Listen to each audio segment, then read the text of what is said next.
Welcome to Gate Gadel Coaching Center. Gate Gadel Coaching Center re sanam koge sangun daram saut cholo bon tahle tehenya class bay bay tebon laha idiya.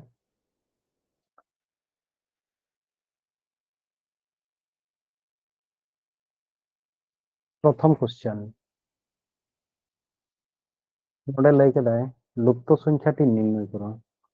প্রথম রে হেনা 0 তারপরে হেনা 7 তারপরে হেনা 26 তারপরে হেনা 63 এরপর তিনা হিজুয়া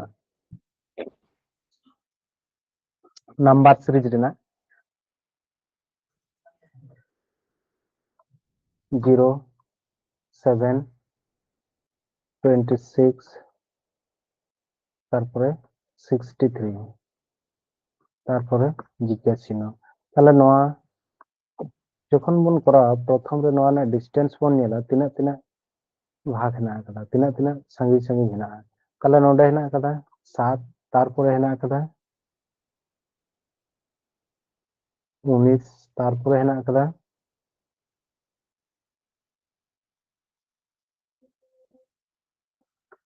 37 এরপর নোডে তিনা হইবা তাহলে নোডে उनका कोनो सीरीज बांग हिजुग कना ओनाते आरोबन आरगोया लातार सेन नोडे बन नेला नोडे हिजुग कना तिना 12 नोडे हिजुग कना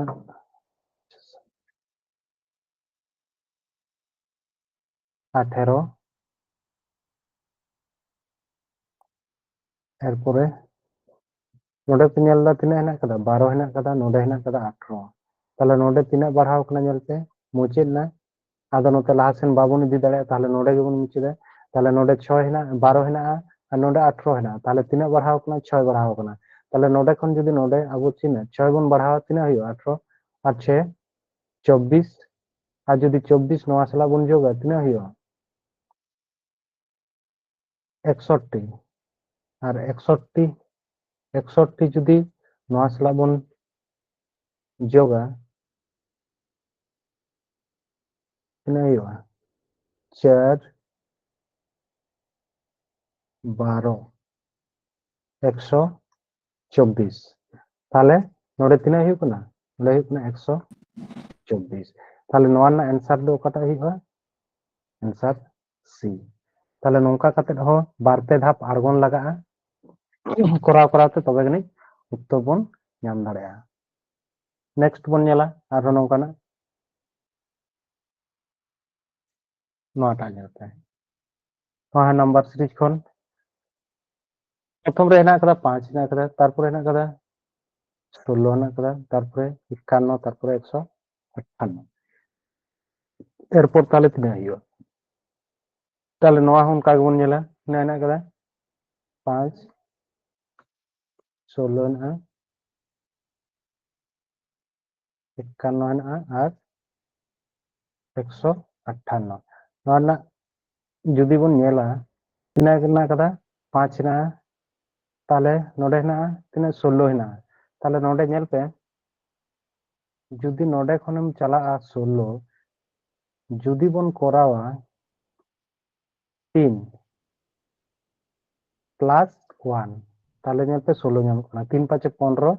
प्लस 1 16 एरपर जुदी बन कोरावा 3 16 48 प्लस तिना हयो कना 3 एरपर जुदी बन कोरावा 1 3 ताले 3 नेके 3 गुणित 3 प्लस नेल पे नोडे 5 एरपर जुदी नोडे 3 3 8 24 3 5 15 16 17 और 3 के 3 4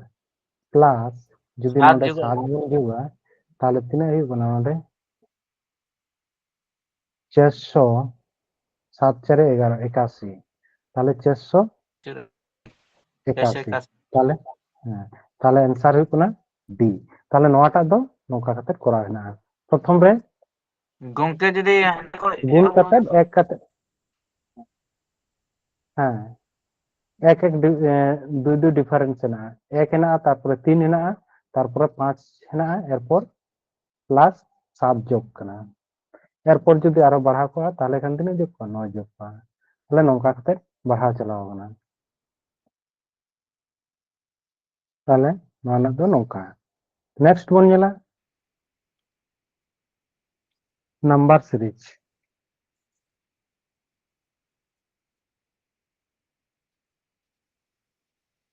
नोना वैल्यू बोन नेला तीना तीना कना ए तारपरे डी तारपरे आई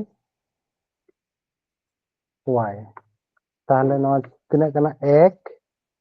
4 9 वाई ना तीना कना 25 ताहले नोडे ना डिफरेंस बोन नेल दा तीना 3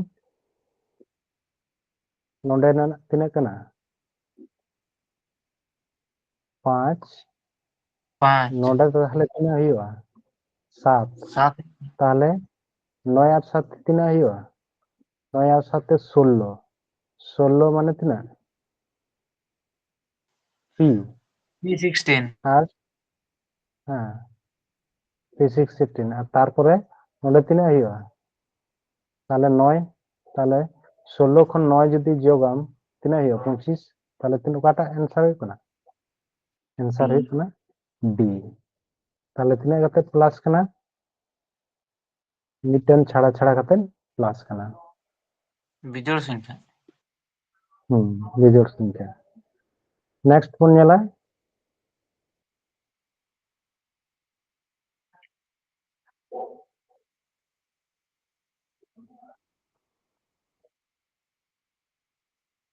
नोआ सीरीज चिकाव कदाय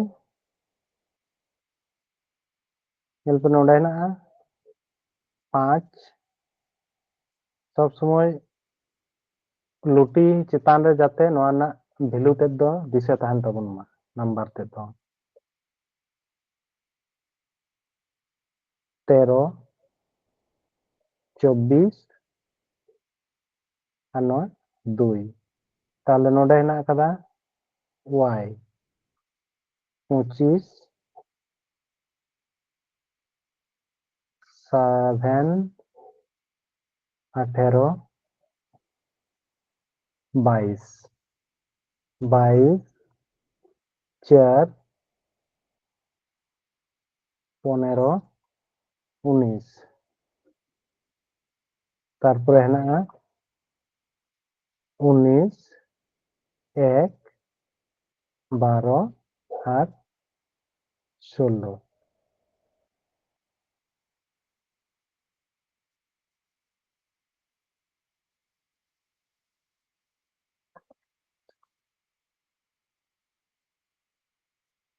ताहले नोडे नेलते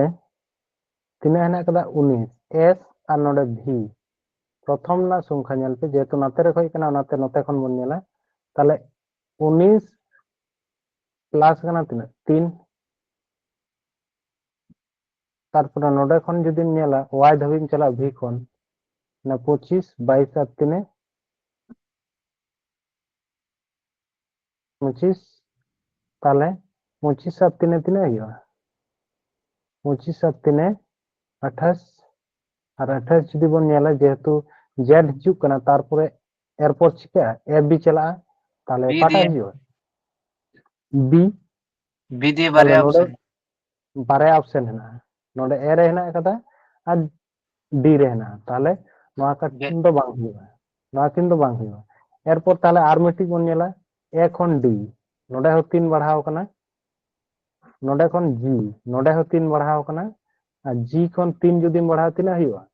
जी माने 7 और 3 प्लस 3 लेखन तीना हुआ ऑप्शन 10 डी 10 ऑप्शन डी ताहले 10 ना मान तीना कना जी G10 जी ना G10 मान या जे ना मान हुई कना 10 ताहले ऑप्शन डी जे ओकारे ना डी रे ना ना दो बांग ताहले अब बारया ना बोन उडुक केते किंतु अब उत्तर बोन नाम केदा ताहले आदो करा ना प्रयोजन बनुआ नेक्स्ट बोन नेला नोटा लय तबन पे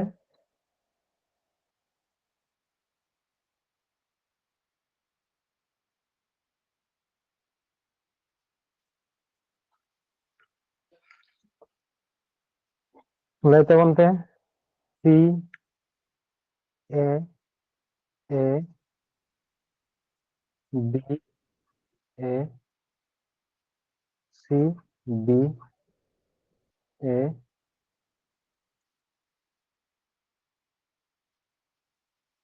1 2 3 1 2 3 4 5 6 তেরোটি 7 হেনাᱜ 8 9 10 11 12 13 হ্যাঁ ᱱᱚᱣᱟ ᱫᱚ ᱵᱤᱡᱳᱲ ᱦᱮᱱᱟᱜ হ্যাঁ বিজোড় হেনাᱜ কোনো অসুবিধা বানুয়া তাহলে বিজোড় হেনাᱜ যেহেতু 13টি হেনাᱜ আবো দবন চিকায়া 12টি ᱨᱮᱱᱟᱜ ᱵᱚᱱ ᱠᱚᱨᱟᱣᱟ ᱚᱱᱟ ᱠᱷᱚᱱ ᱠᱚᱢ ᱨᱮᱱᱟᱜ তাহলে 12টি ᱨᱮᱱᱟᱜ ᱡᱩᱫᱤᱢ ᱠᱚᱨᱟᱣᱟ 4 into 3 12 মাড়াং সেন খন বন নেলা 1 2 3 4 1 2 3 4 1 2 3 4 ᱢᱤᱫᱴᱤᱡ ᱥᱟᱨᱮᱡᱚᱜ ᱠᱟᱱᱟ তাহলে নোডে হেনাᱜ সি তাহলে প্রথম রে সি তারপরে হেনাᱜ বি তারপরে B A A ñel pe hej na A তাহলে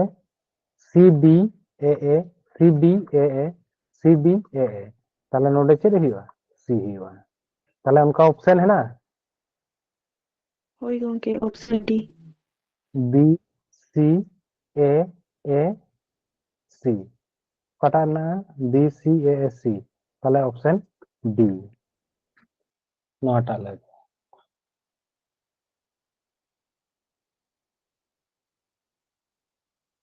তাহলে নয় নাম্বার ভ্যালু বন ওলা মানে জি না তিনে কনা 7 ও না তিনে কনা 15 আই না তিনে কনা 9 আর না তিনে কনা 18 জেড না তিনে কনা 26 আর টির না তিনে 20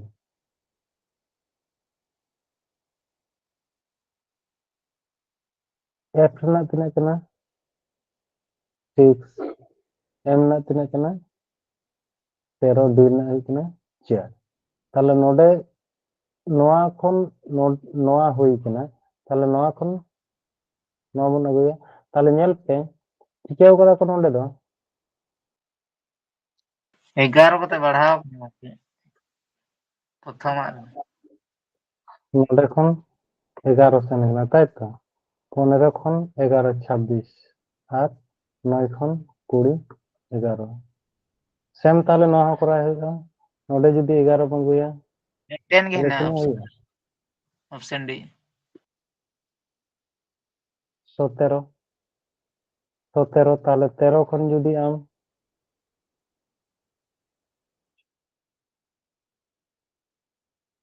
হুম 13 খন যদি আম 11 যোগা 25 নোডে হুᱭᱩᱜ ᱠᱟᱱᱟ 17 নোডে তাহলে তিনা হইয়া 25 11 যদি তাহলে उनका दो हेनागा ओकाटा 17 ᱚᱯᱥᱮᱱ ᱰᱤ ऑप्शन ᱜᱮ डी তাহলে ऑप्शन डी তাহলে নোডে তিনা হই কনা ओ एक्स আর या क्यू एक्स ओ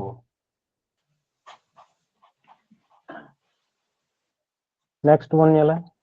नोटा करा तबन पे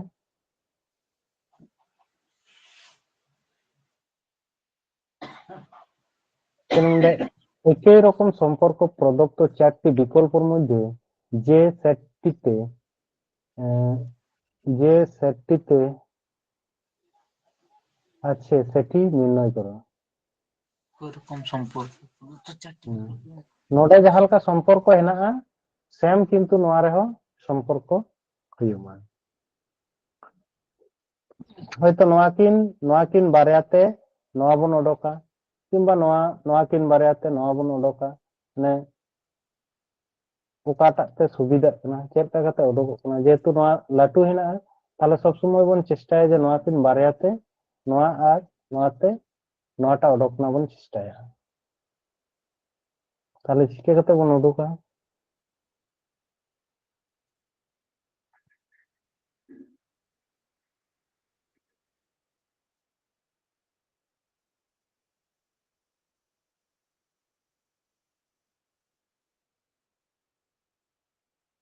8 হেনাᱜᱼᱟ, স্কোয়ার কত যোগ 9 হেনাᱜᱼᱟ, 145 ঠিক। তাহলে যদি 8 না বন স্কোয়ারা 9 না বন স্কোয়ারা আর যদি বন যোগ কা তিনে 8 8 64 68 প্লাস এখন 81 তাহলে তিনে হইব না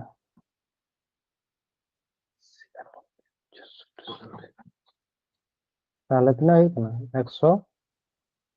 145 তাহলে সেম নৌকানা সম্পর্ক কাটা রেনা নেলাবন 10 10 संग 100 11 11 121 নয়ারে বানুয়া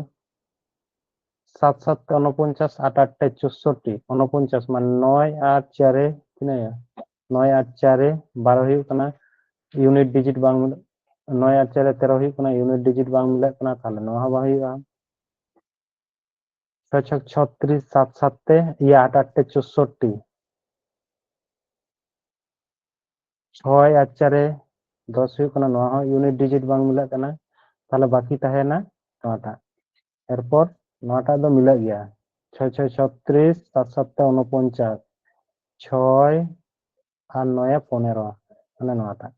তাহলে answer D CU custom CUSTOM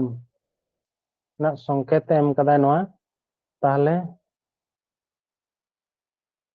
parent না সংকেত চে PAREN তাহলে নয় কে ওকদা কাস্টম CUSTOM নয় না এম কাদায় UCTFMO তাহলে নয় কে ওকদা নৌকা আচুর কাদা হানতে নামতে লাহা তায়ম কাদায় তাহলে সেম নয়া হইবা তাহলে নম লাহা তায়ম লেখান চল কাইবা FP তাহলে FP মিটি রেগে না নয়া চাবাইনা তাহলে ওটাই आंसर ডি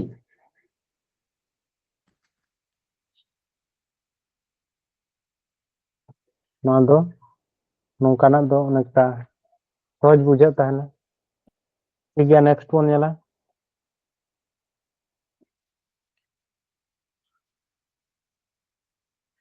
মিঙ্গু কে লেখা হয়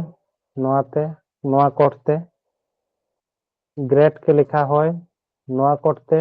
এই নিয়মে গ্রিন কে কি লেখা হবে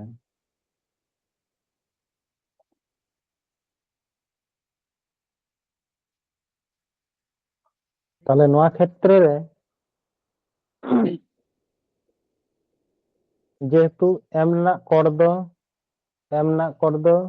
চেক কেনা এম না কোড এম কাদা 9 এর না কোড এম কাদা 3 এন না কোড এম কাদা 4 जी रिया कोड एम कदाय 2 और ना कोड एम कदाय 5 उनका के ग्रेट ना हो कोड एम कदाय किंतु हो ओना नेल पे नोआ जहां मैंगो आर ग्रेट नोडे नेल पे जहां अल्फाबेट को लगाव हिना ओना के किंतु नोडे ग्रीन रे हो लगाव हिना नेल पे जी हिना नोडे जी हिना आर हिना नोडे आर हिना ई हिना ई हिना আর এন হেনা নোডে এন হেনা তাহলে যতনা নোডে গে কোড এম হেনা কাদা তাহলে জি না কোড তিনে কানা 2 তাহলে যতরে 2 হেনা ঠিক গিয়া 2 তারপরে আর হেনা চেত কানা 8 যতরে 8 হেনা ঠিক গিয়া ই রিয়া চেত কানা তাহলে 2 8 ই রিয়া চেত কানা 6 তাহলে নটা গেট না 6 তারপরে চেক কেনা এরিয়া ইরিয়া ডবল 6 তাহলে ডবল 6 ওকারে না যত রে হেনা লাস্ট রে চেনা এন না চেক কেনা এন না হই না 4 তাহলে 4 ওকারে না এ রে না তাহলে आंसर হই না এ 28664 গ্রিন না কোড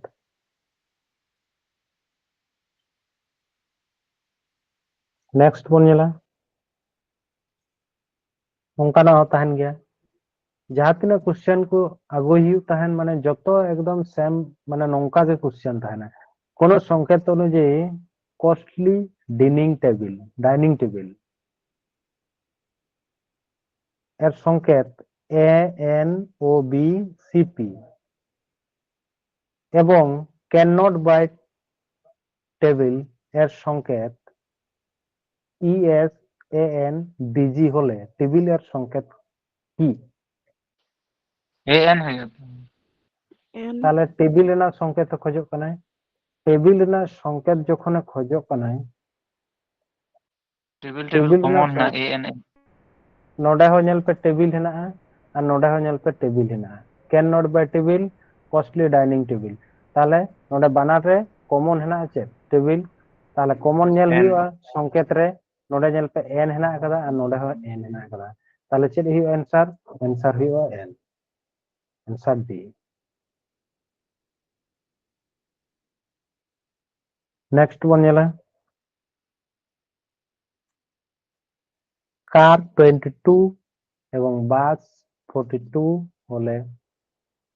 ট্রাম কত?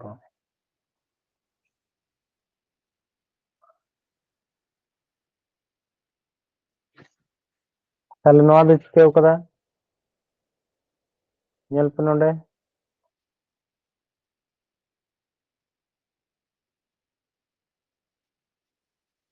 নাম্বার ভ্যালু বন ওলা 3 ᱦᱩᱭᱩᱜ ᱠᱟᱱᱟ 3 1 18 তাহলে নয়া চিকাᱹᱣ ᱠᱟᱫᱟ প্লাস ᱠᱟᱫᱟᱭ ᱦᱩᱭ ᱠᱟᱱᱟ ᱛᱤᱱᱟᱹᱜ 22 বি না বন ᱧᱮᱞᱟ 2 ইউ না 21 আর এস রে ᱦᱩᱭᱩᱜ ᱠᱟᱱᱟ 19 তাহলে নয়া ᱨᱮᱱᱟᱜ ᱛᱤᱱᱟᱹᱜ ᱦᱩᱭᱩᱜ ᱠᱟᱱᱟ 42 তাহলে নয়া ᱨᱮᱱᱟᱜ ᱛᱤᱱᱟᱹᱜ ᱦᱩᱭᱩᱜᱼᱟ टी ᱨᱮᱭᱟᱜ ᱦᱩᱭᱩᱜ ᱠᱟᱱᱟ 20 आर ᱨᱮᱭᱟᱜ ᱦᱩᱭᱩᱜ ᱠᱟᱱᱟ 18 ए ᱨᱮᱭᱟᱜ ᱦᱩᱭᱩᱜ ᱠᱟᱱᱟ 1 আর এম ᱨᱮᱭᱟᱜ ᱦᱩᱭᱩᱜ ᱠᱟᱱᱟ 13 তাহলে নয়া को যোগ करते তিনে হᱩᱭᱩᱜ ᱠᱟᱱᱟ 4 8 12 তাহলে 2 52 2 3 4 5 52 তাহলে তিনে হᱩᱭᱩᱜ ᱠᱟᱱᱟ 52 आंसर হᱩᱭᱩᱜ ᱠᱟᱱᱟ डी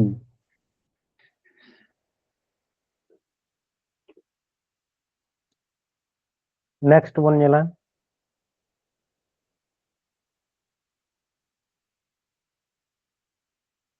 चलेदा राम 20 मीटर उत्तर दिके गेलो तारपर पूर्व दिके घुरे 5 मीटर गेलो तारपर से डान दिके घुरे 20 मीटर गेलो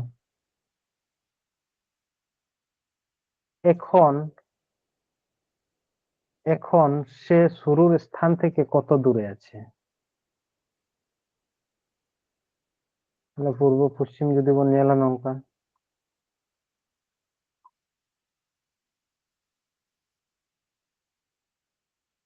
উত্তর আর দক্ষিণ চলে এখানে উত্তর দিকে নোড এখন যদি উত্তর দিকে গেল 20 মিটার তাহলে নতে তিনা 20 মিটারে চালাক কানা এরপর মেনদা পূর্ব দিকে ঘুরে 5 মিটার গেল পূর্ব দিকে 5 মিটারের সামনে তারপরে লেগে গেছে সে ডান দিকে যখন নতে চালাক কানা উন যখন ওনা ডান দিকে কোশ্চেন হইতে লাতার সেন তাহলে ডান দিকে আবার তিনা সেন কেনা 20 হেই কেনা এরপর এখন সে শুরুর স্থান থেকে কত দূরে আছে তাহলে নয় যদি তাহলে নোডে জেল पे নতে 20 সেন কেনা তারপর 5 সেন কেনা আবার 20 হেই কেনা মানে প্রথম যাহা স্থান রে তাহলে প্রায় প্যারালাল ওনা স্থান রে হেই কেনা তাহলে শুধু আবো নওনা বন নেল নেল মানে ওনা নোয়ানা ডিসটেন্স আর নোয়ানা ডিসটেন্স তো কিন্তু সমান গয়া তাহলে ওন্ডে চিতারে যখন 5 হইও নোডে 5 হইওয়া তাহলে ওকাটা হইও 5 মিটার তাহলে 5 মিটার ওকা সেন হেনা কাদে যদি নৌকা হতা है ना 5 মিটার পূর্ব 5 মিটার পশ্চিম उनका होता है তো পূর্ব না হ্যাঁ পশ্চিম নয় এখন পূর্ব তো দূরে আছে মানে কোন হুম। দিকে যদি কোন দিকে লাইকে দেয় তাহলে পূর্ব দিকে হইতো যদি মানে পূর্ব নোডা হয়তো অপশন রে নৌকা হতা 3 মিটার 3 মিটার পশ্চিম 3 মিটার পূর্ব যাই হোক 5 মিটার পূর্ব उनका होता है को उत्तरे তাহলে নোডে ᱫᱚ ᱡᱟᱦᱟᱸ ᱧᱟᱢᱚᱜ ᱠᱟᱱᱟ ᱱᱚᱰᱮ ᱫᱚ ᱚᱯᱥᱮᱱ ᱥি 5 মিটার। নেক্সট ᱵᱚᱱ ᱧᱮᱞᱟ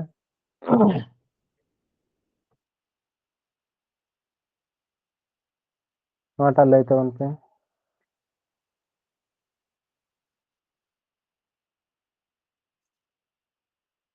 नवा दो संगीतकार कना है म्यूजिशियन गायक और डॉक्टर लय तो कटा हुआ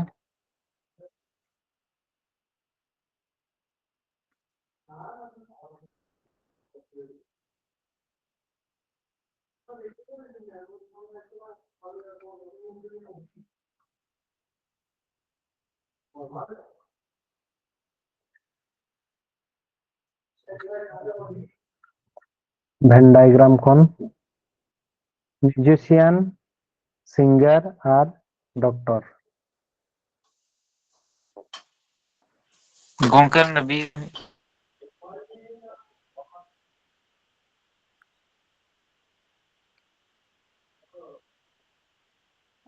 और कौन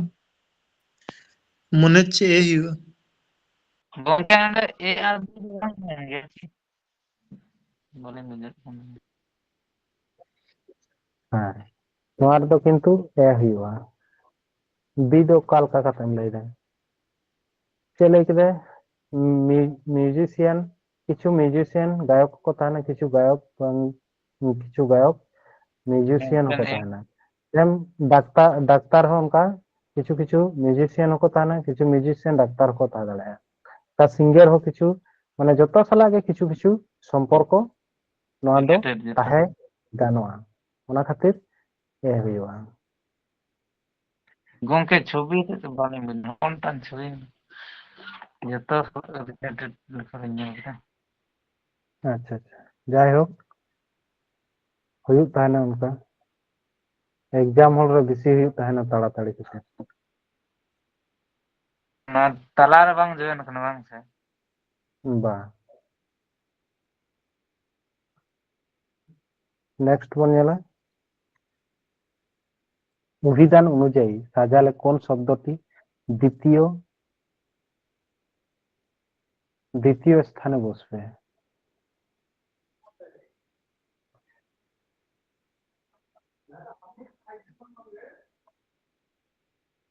দ্বিতীয় স্থানে বসবে কাটা ᱦᱩᱭᱩᱜ ᱞᱟᱹᱭᱯᱮ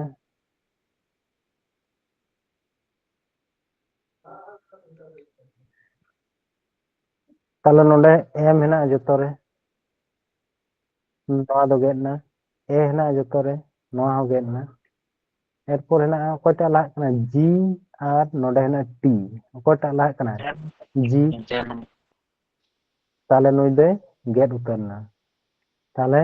नो पेने रे जी हेना एरपर नोडे हेना आई हेना कदा और एन हेना कदा ओकाटा मांग आई मांग ताले एक नंबर रे हुई कना आई एक नंबर रे हुई कना आई एक नंबर रे आई एरपर यह ताले मुचेद नाय एरपर एन एन बाना रहना तारपर हेना आई हेना कदा और ई हेना कदा कोई किन मांग ই ई मांग ताले नवा हो बांग हुई लेना आंसर कोटा आंसर सी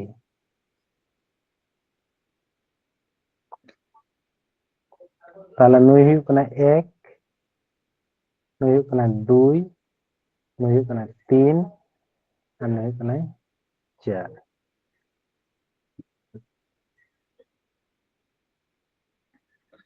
और अब तो जेहेतु द्वितीय स्थान लय केदाय द्वितीय स्थान रे कोई हेने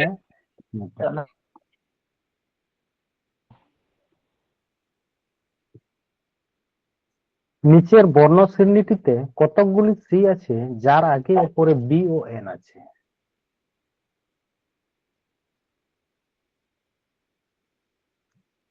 লাই তাবন কোন কটা হইয়া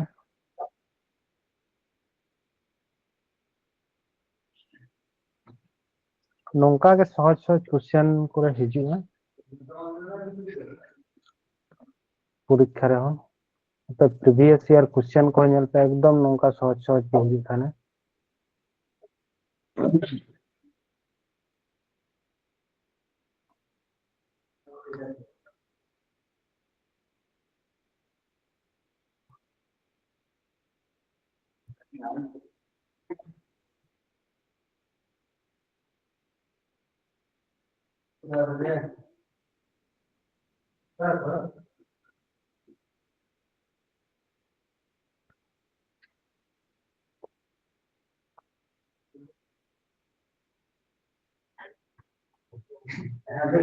লই তাবন পে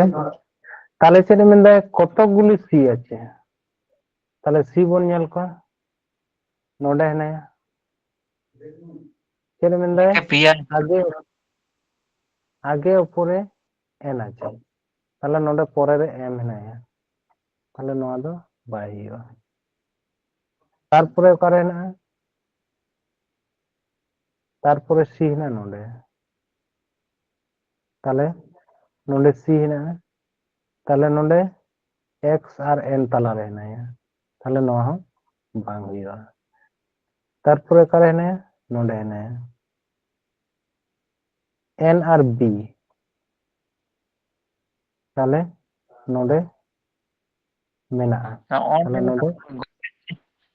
बी तो लहर दबा हुई थाले बी ऊपर বা বা অনকা দো বাই লই কেদা নিচে বর্ণ চিহ্নিততে নোয়া ল্যাঙ্গুয়েজ তে নেল মে या भाषा তে নিচের বর্ণ চিহ্নিততে কতগুলি সি আছে যার আগে উপরে বি ও এন আছে মানে যাহাই কিন মারাং টাইম দাঁড়া ওনা না তো কোনো ফ্যাক্টর বানাও तीन है ऑप्शन बी তারপরে হেনা নোডে হেনা সি নোডে হ বি আর এন তারপরে হেনা নোডে নোয়া দো বানুয়া তাহলে নোয়া হো বাং হিয়া তাহলে বারয়া বন নাম কেদা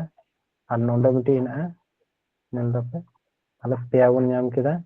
নোডे मिटा हेना নোডे दो बानुआ তাহলে তিনা হইব কানা आंसर डी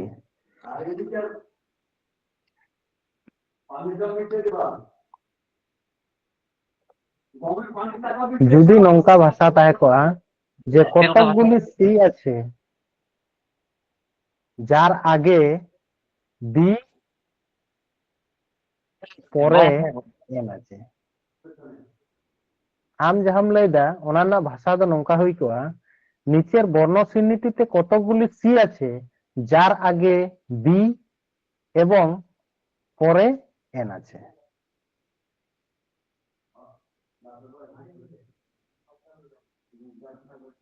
ওনকা যদি ভাষা তাহে কোয়া তাহলে খান দো যাহা লেকা মানে উড়ে দে তিনা হই কোয়া যদি ওনকা ভাষা নডে তাহে কোয়া তাহলে উড়ে দে মিডটান গে হই কোয়া নোয়া তাতে मेटे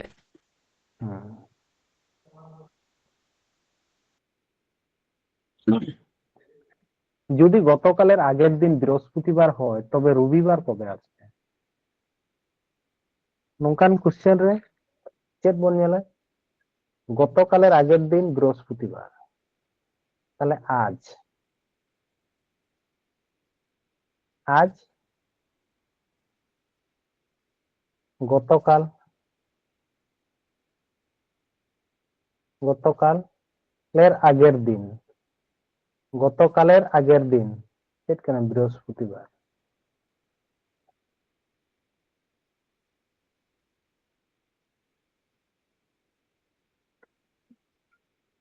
বৃহস্পতিবার তাহলে গতকাল কি ছিল শুক্রবার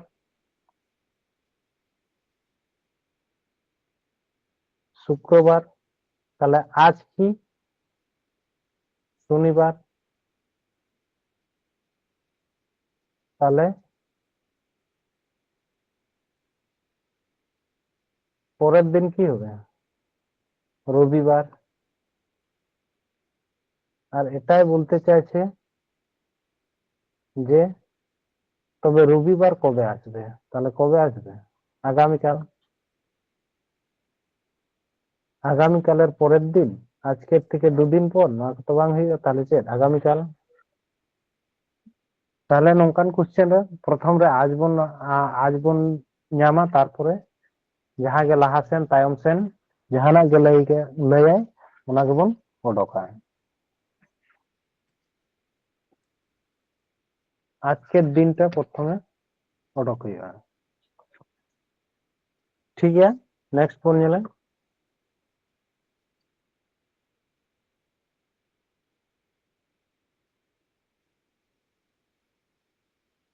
চলে কেদা রাজীব একটি টিকিট কাটা লাইনে দাঁড়িয়ে আছে সে সামনের দিক থেকে 23তম স্থানে আছে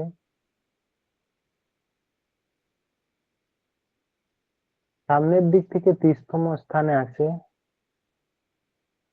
লাইনে মোট লোক সংখ্যা 87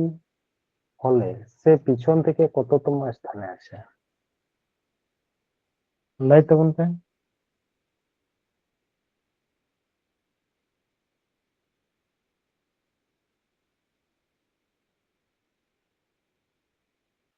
65তম ऑप्शन बी আর কে কত গুণ রক্ষিতা अब मिथुन जिनिस ले लेदा उनसे करा समय total is equal to left plus right minus 1 তাহলে নোডে এম না কত তিনে টোটাল টোটাল হলো 87 তারপরে সামনের দিক থেকে কি যাহা গেম সব লেফট রাইট তাহলে যদি 23 প্লাস আর মাইনাস 1 তাহলে আর এরনা যদি কোন ওডকা তাহলে নোডে 30 1 দো চালাক কানা তাহলে 22 তাহলে 87 মাইনাস 22 তাহলে আর ইজ ইকুয়াল টু 56 তাহলে आंसर is nothing B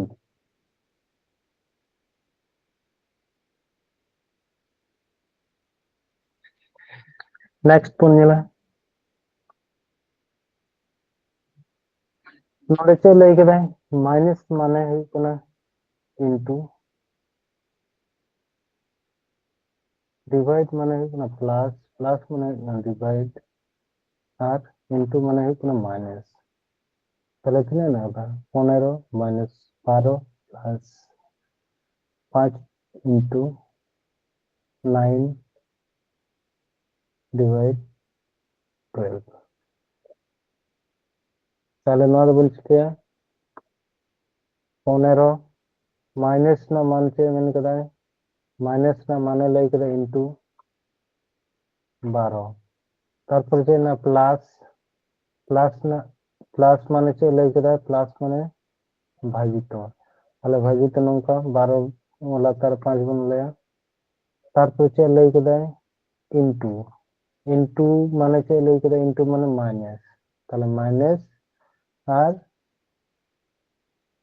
9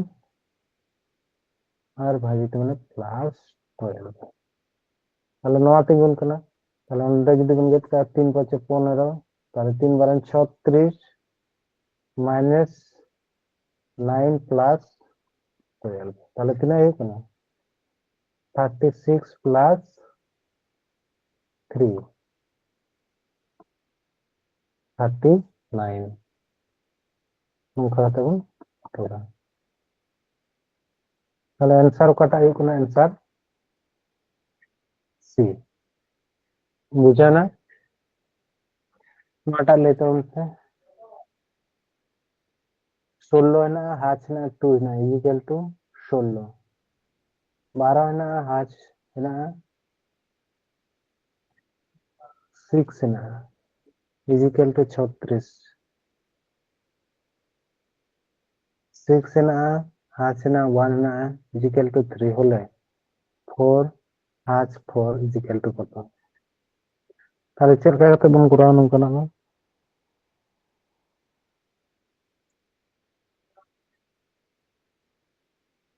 ওটা ইকুয়াল টু কত ঠিক 16 এম করা তাহলে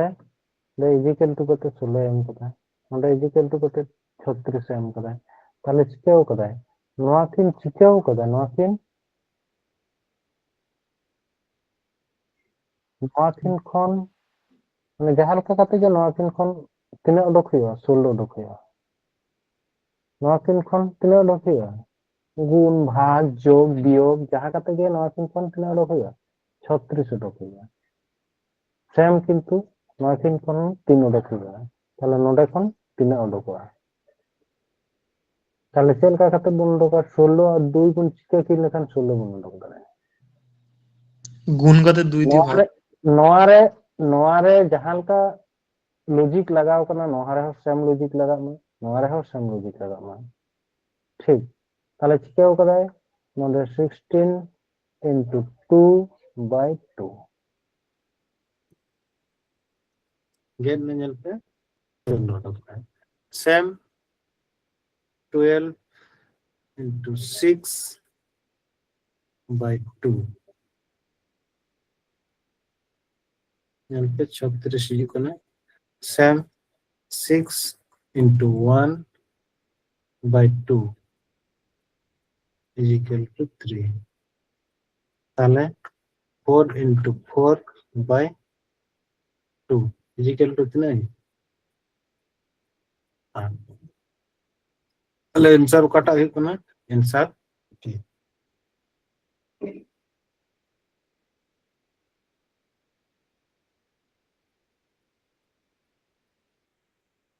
নটা লেখে সম্পর্ক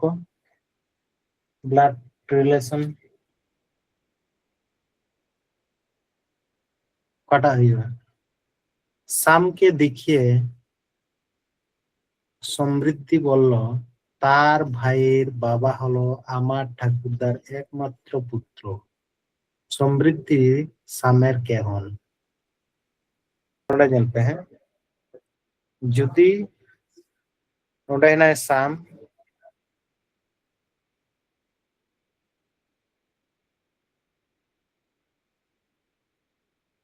सामने आज चले समृद्धि ले दे समृद्धि ले दे चले दे तार भाइयर माने सामेर भाइयर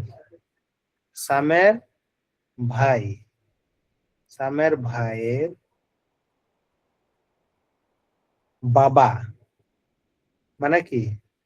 सामेर भाइयर बाबा माने दुजनेरই बाबा হলো আমার ঠাকুরদার একমাত্র পুত্র তাহলে সামের বাবা হচ্ছেন তার ঠাকুরদার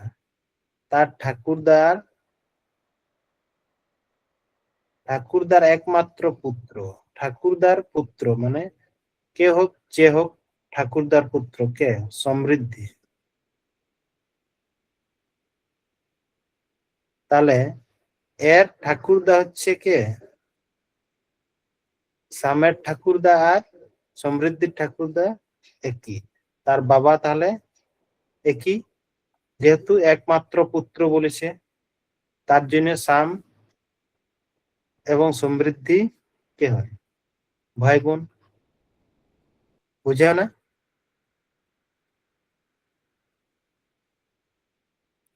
তাহলে ছেলেটা সম্পর্ক কথা কেন ভাই বোন নেক্সট বোন নিলা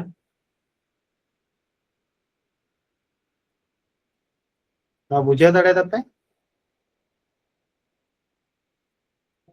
হ্যাঁ গঙ্কে ঠিক আছে নেক্সট 6 বন্ধু A B C D E O F গোল হয়ে কেন্দ্রের দিকে মুখ করে বসে আছে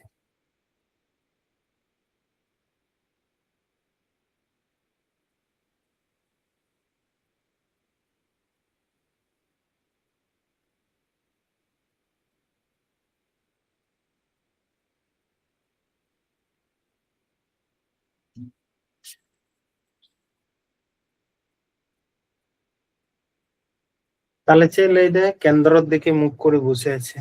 ঠিক আছে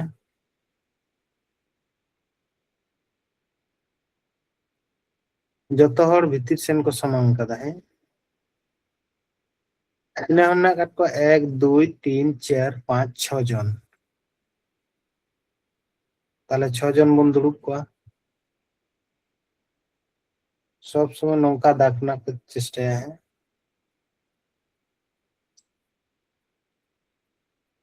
सी ডি এর বাঁ দিকে চেয়ে ᱞᱟᱹᱭ ᱠᱮᱫᱟᱭ কেন্দ্রের দিকে মুখ লেখান কো নতে যদি কো মুখা তাহলে যত হড়াᱜ চিকাᱜᱼᱟ নতে ᱫᱚ ᱦᱩᱭᱩᱜ ᱠᱟᱱᱟ ᱱᱚᱣᱟ ᱫᱷᱟᱨᱮ ᱫᱚ ᱦᱩᱭᱩᱜ ᱠᱟᱱᱟ ᱱᱚᱰᱮ ᱡᱩᱫᱤ ᱡᱟᱦᱟᱸᱭ ᱫᱩᱲᱩᱵᱟᱭ ᱱᱚᱰᱮ ᱡᱩᱫᱤ ᱡᱟᱦᱟᱸᱭ ᱫᱩᱲᱩᱵᱟᱭ ᱛᱟᱦᱞᱮ ᱱᱩᱭ ᱱᱚᱣᱟ ধারে ᱫᱚ ᱦᱩᱭᱩᱜ ᱠᱟᱱᱟ ডান দিকে আর নওয়া ধারে ᱫᱚ ᱦᱩᱭᱩᱜ ᱠᱟᱱᱟ বাঁ দিকে তাহলে চেয়ে ᱞᱟᱹᱭ ᱠᱮᱫᱟᱭ সি ডি এর বাঁ দিকে আছে সি ডি এর বাঁ দিকে তাহলে নডে যদি ডিম বসাইয়া ডি এর বাঁ দিকে কে সি আছে বসে ঠিক আছে বুঝলে এরপর সি আর ডি সালা সম্পর্ক নয় এফ এ ই নওয়া সালা সম্পর্ক বাই হিজুগ কানা ওনাতে নওয়া দো বাদ হাতাড় কাবন এরপর বন চালা নডে E F O E F O D এর মাঝখানে বসে আছে অকয় ই যাহাই লাহারে তাহেনা উনিয়া সম্পর্ক গে লয়াই E E F O D অকয় এফ ও ডি এর মাঝখানে বসে আছে অকয় ই তাহলে ই কয় কয় কয় তালারে হেনায়া এফ আর ডি আ তালারে কয় দুড়ুব হেনায়া ই তাহলে যদি এফ আর ডি আ তালারেম দুড়ুব ইয়া তাহলে নডে দুড়ুব গানোয় ই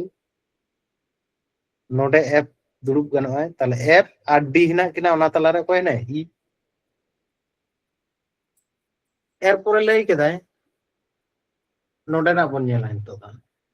जहां बन बागी टोता चले के एफ ए और ई एर माझ खाने एफ ओकय एफ ए ओ ई एर माझ खाने আছে তাহলে ই মত নোডে হেনাই গিয়া অলরেডি বৈশাও কানাই আর ওকয় এ এ এর তালারে এফ হেনায়া নোডে এফ হনে তাহলে নোডে এ হইয় তাহলে সারে তাহেনা কয় বি এরপরে লই কেদাই প্রশ্ন রয়েছে লই কেদাই এফ এর বাঁ দিকে কে আছে তাহলে এফ এর বাঁ দিকে কে আছে নোডে যদি এফ হেনায়া তালাসেন দুড়ুব কতে কয় তালাসেন দুড়ুব কতে কয় কাদা তাহলে লেঙ্গা ধারে তো পাসন পড়াতে নোটা তাহলে কয় না ই তাহলে আনসার হইতো না ডি নটা লইতে বনতে আদো হইতো না মিরর ইমেজ সাইড রে তাহেনা মিরর ইমেজ লাতারে তাহেনা জল প্রতিবিম্ব নয় দই আয়না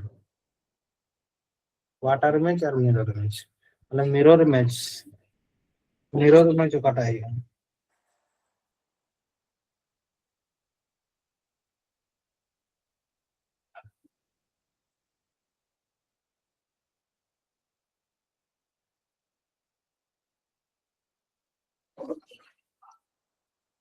তাহলে আবো নয়া বন নেলা প্রথম রে নয়া চিকা মিরর ইমেজ রে নয়া ধারে চুয়া উল্টা ধারে ঠিক है তাহলে নয়া হ ঠিক है নয়া ঠিক है নয়া রে হ ঠিক है নয়া রে হ ঠিক है নয়া রে তো কিন্তু নৌকা না শুধু তাহলে নয়া দো বাহিয়া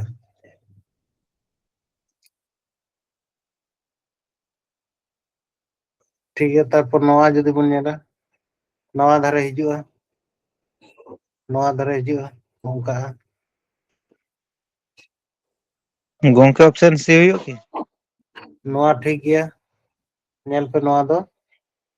बग नोआ हो भूल गया नोडे नौका है ना चेतान सेन सुदु है ना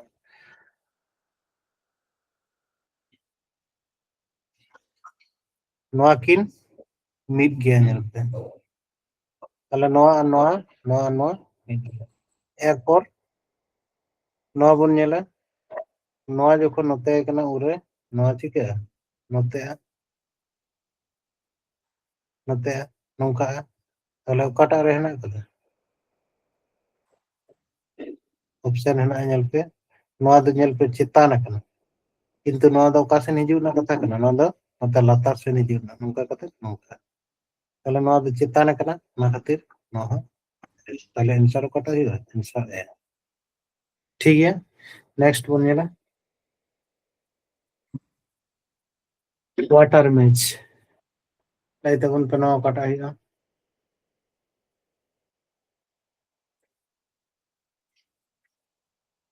वाटर इमेज रे नेल पे बी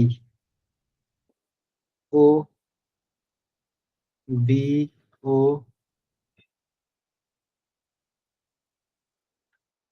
बी ओ वाई नोडे जेल पे y सेम हेना कदा ओना खातिर नो भूल कदा s नो s सेम हेना ओना खातिर नो भूल कदा नोडे ना s हो सेम हेना ओना खातिर नो दो ऑप्शन डी भूल गया सही ठीक है तेहेnya जहां सेट तहलना ina gan ge tahalna ढेर gan ge क्वेश्चन दो tahalna jai hok तेहेnya क्लास दो नोडे गेबन मुचेत का